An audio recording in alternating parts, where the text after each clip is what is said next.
പ്രിയ പ്രേക്ഷകരെ, വോട്ടെണ്ണൽ പുരോഗമിക്കുകയാണ്. സംസ്ഥാന വ്യാപകമായി ഇടതുകോട്ടകളിൽ ശക്തമായ പ്രഹരമേൽപ്പിച്ചുകൊണ്ട് UDF-ന്റെ ഒരു കൊടുങ്കാറ്റിങ്ങനെ ആഞ്ഞു വീശിക്കൊണ്ടിരിക്കുകയാണ്. ഇത് എത്രത്തോളം മുന്നേറുമെന്നത് 100 സീറ്റ് മറികടക്കുമോ എന്നതൊക്കെ ഇനി കാത്തിരിക്കേണ്ടതാണ്. വോട്ടെണ്ണൽ വളരെ സാവധാനമാണ് പുരോഗമിച്ചുകൊണ്ടിരിക്കുന്നത്. നിലമ്പൂർ നിയോജക മണ്ഡലത്തിൽ ആര്യടൻ ഷൗക്കത്ത് ഇപ്പോൾ ആദ്യ 2 റൗണ്ട് വോട്ടെണ്ണൽ പൂർത്തിയാകുമ്പോൾ, അതായത് 14 റൗണ്ടാണ് ബൂത്തുകളാണ് ഒരു റൗണ്ടിൽ എണ്ണുന്നത്. അങ്ങനെ 2 റൗണ്ട് 18 ബൂത്തുകൾ വഴിക്കടവ് ഗ്രാമപഞ്ചായത്തിൽ 1 മുതൽ 46 വരെയുള്ള ബൂത്തുകളിൽ ആദ്യത്തെ 18 ബൂത്തുകളുടെ വോട്ടുകൾ എണ്ണി കഴിയുമ്പോൾ ആര്യടൻ ഷൗക്കത്ത് 5000-ലധികം വോട്ടുകൾക്ക് മുന്നിൽ നിൽക്കുകയാണ് എന്നാണ് ഇപ്പോൾ ഏറ്റവും പുതിയ വിവരം ലഭിക്കുന്നത്. അതോടൊപ്പം തന്നെ വണ്ടൂർ നിയോജക മണ്ഡലത്തിൽ AP അനിൽകുമാർ മുന്നിട്ട് നിൽക്കുകയാണ്.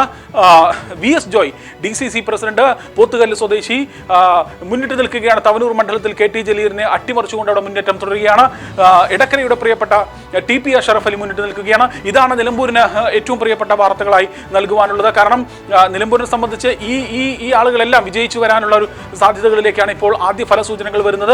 ഇനി കാര്യമായ മാറ്റങ്ങൾ ഉണ്ടാകാൻ സാധ്യതയില്ല. നിലമ്പൂരിൽ ആര്യടൻ ഷൗക്കത്ത് പറഞ്ഞത് വലിയ ഭൂരിപക്ഷം, ചരിത്ര ഭൂരിപക്ഷം നേടുമെന്നാണ്. മണ്ഡലം കാണാത്ത അത്ര വലിയ ഭൂരിപക്ഷം നേടുമെന്നാണ്. അതിന്റെ സൂചനകളാണ് ആകെ 19 റൗണ്ടുകൾ വോട്ടെണ്ണുന്നതിൽ 2 റൗണ്ട് പൂർത്തിയാകുമ്പോൾ ലഭിക്കുന്നത്. 2 റൗണ്ടിൽ തന്നെ 5000 വോട്ടിനധികം ലീഡാണ് ഇപ്പോൾ ആര്യടൻ ഷൗക്കത്ത് നേടുന്നത് എന്നാണ് അറിയുന്നത്. വഴിക്കടവ് ഗ്രാമപഞ്ചായത്താണ് വോട്ടുകൾ എണ്ണുന്നത്. PV അൻവർ കഴിഞ്ഞ തവണ വലിയ വോട്ടുകൾ നേടിയ ഒരു പഞ്ചായത്താണ്. അവിടെ വലിയ മുന്നേറ്റം UDF നടത്തുകയാണ്. ആര്യടൻ ഷൗക്കത്തിന്റെ പ്രതികരണം കൂടി നമുക്ക് ലഭ്യമായിട്ടുണ്ട്. മികച്ച വിജയം ആണ് കാത്തിരിക്കുന്നത്. ചരിത്ര ഭൂരിപക്ഷം തന്നെ തനിക്ക് ലഭിക്കും എന്ന് അദ്ദേഹം നമ്മളോട് ഈ ഒരു സന്തോഷവേളയിൽ പങ്കുവച്ചു. അദ്ദേഹത്തിന്റെ വസതിയിൽ കോൺഗ്രസ് പ്രവർത്തകരും വീട്ടുകാരും എല്ലാവരും ഒരുമിച്ചിരുന്നു കൊണ്ടാണ് ഈ തെരഞ്ഞെടുപ്പ് ഫലം അവർ തത്സമയം കണ്ടുകൊണ്ടിരിക്കുന്നത്. എന്തായാലും വലിയ ആവേശത്തിലും ആഹ്ലാദത്തിലും വലിയ ആഘോഷത്തിലുമാണ് UDF-ന്റെ നിലമ്പൂർ ക്യാമ്പ് ഉള്ളത്. ഇവിടെ ഒന്ന് കേരളത്തിൽ ആകമാനം UDF-ന്റെ ഒരു കൊടുങ്കാറ്റ് ആഞ്ഞടിക്കുകയാണ്. പിണറായി വിജയൻ അടക്കം പിന്നിൽ നിൽക്കുന്ന ഒരവസ്ഥാവിശേഷം നിലനിൽക്കുകയാണ്. കഴിഞ്ഞ 10 വർഷത്തെ LDF കഴിഞ്ഞ 10 വർഷത്തെ LDF-ന്റെ കിരാതമായ ഭരണത്തിൽ അതിനെതിരെയുള്ള ശക്തമായ പ്രതിഷേധം കേരളത്തിലെ ജനങ്ങൾ രേഖപ്പെടുത്തി കഴിഞ്ഞു. നിലമ്പൂരിനെ സംബന്ധിച്ചിടത്തോളം ഞാൻ നിങ്ങളോട് പറഞ്ഞു, നിലമ്പൂരിൽ ഇന്നേ വരെ കിട്ടിയിട്ടില്ലാത്ത ഒരു ചരിത്ര ഭൂരിപക്ഷം നിലമ്പൂരിൽ ഉണ്ടാവും അസംബ്ലി തെരഞ്ഞെടുപ്പിലേക്ക്. ആ ചരിത്ര ഭൂരിപക്ഷത്തിലേക്ക് അടുക്കുക എന്ന് പറഞ്ഞു കഴിഞ്ഞാൽ വഴിക്കടവ് പഞ്ചായത്ത് എണ്ണിയപ്പോൾ തന്നെ അതിന്റെ നല്ല സൂചനകൾ നമുക്ക് ലഭിച്ചുകൊണ്ടിരിക്കുന്നു. എന്തായാലും മുഴുവൻ എണ്ണിയിട്ട് ബാക്കി കാര്യങ്ങൾ പറയാം. ഞാൻ ഒരു പഞ്ചായത്ത് എണ്ണി ഞാൻ ഒരു കാര്യങ്ങൾ പറയുന്നത് ശരിയല്ല. ഞാൻ നേരത്തെ നിങ്ങളോട് പറഞ്ഞത് ഞാൻ വീണ്ടും ആവർത്തിക്കുന്നു. നിലമ്പൂർ നിയോജക മണ്ഡലത്തിൽ ഇതുവരെയുള്ള അസംബ്ലി തെരഞ്ഞെടുപ്പുകളിൽ ലഭിക്കാത്ത ഒരു ഭൂരിപക്ഷം നിലമ്പൂരിൽ നിന്ന് ലഭിക്കുമെന്ന കാര്യത്തിൽ യാതൊരു തർക്കവും ഇല്ല. വോട്ടർമാരോട് എനിക്ക് ഇത്രയും വലിയ എന്താ പറയാ ആളുകൾ വിശ്വാസം അർപ്പിക്കുമ്പോൾ അവരർപ്പിക്കുന്ന ആ വിശ്വാസത്തിനനുസരിച്ച് അവർക്ക് തിരിച്ചു കൊടുക്കാൻ നമുക്ക് കഴിയണം.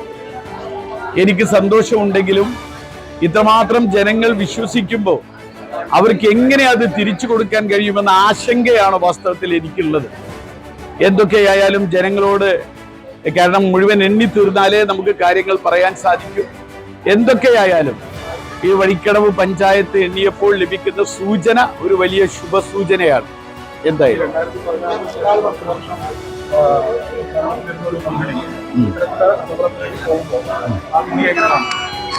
ഞാൻ പറഞ്ഞല്ലോ, കഴിഞ്ഞ 10 വർഷം എന്നത്, കാരണം ഒരു 2ാം പിണറായി സർക്കാർ വന്നതിന് ശേഷം എങ്ങനെയെങ്കിലും എന്ത് തോന്നിവാസം ചെയ്താലും അതിനെ മറക്കാൻ അവസാനം പെൻഷൻ ഒന്ന് കൂട്ടിക്കൊടുത്താൽ മതിയോ, ഒരു 400 രൂപ, അല്ലെങ്കിൽ ഒരു കിറ്റ് കൊടുത്താൽ മതി, അല്ലെങ്കിൽ സ്ത്രീകൾക്ക് എന്തെങ്കിലും കൊടുത്താൽ മതി എന്ന് വിചാരിക്കുന്ന ഒരവസ്ഥയിലേക്ക് പിണറായി വിജയൻ ഗവൺമെന്റ് പോയി.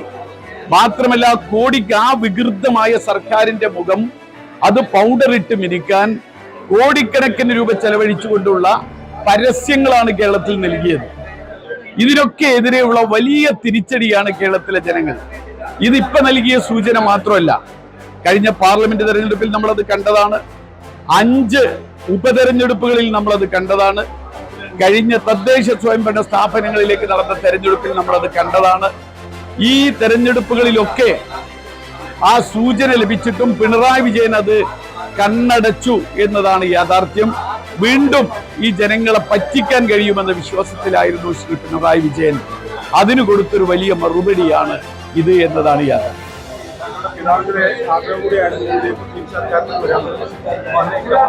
തീർച്ചയായും ഞാൻ പറഞ്ഞല്ലോ, എന്റെ പിതാവിനെ സംബന്ധിച്ചിടത്തോളം അദ്ദേഹം ഈ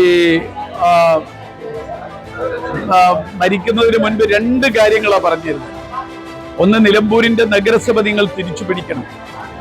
ആര് സ്ഥാനാർത്ഥിയായാലും ശരി, നിലമ്പൂർ നിയോജക മണ്ഡലം നിങ്ങൾ തിരിച്ചു പിടിക്കണമെന്ന് അദ്ദേഹം പറഞ്ഞിരുന്നത്.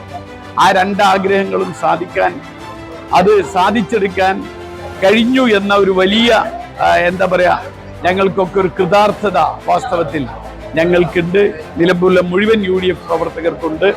പക്ഷെ ഇത് കാണാൻ അദ്ദേഹത്തിന് ഭാഗ്യമുണ്ടായില്ല എന്നതാണ് അതിൽ വലിയ വിഷമവും ഞങ്ങളെ സംബന്ധിച്ചിടത്തോളം. Okay,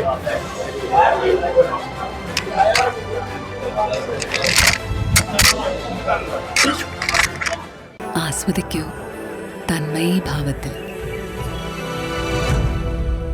Tanmayi jewellery. Pittapillil Agencies, the most trusted name in TV, mobiles and appliances.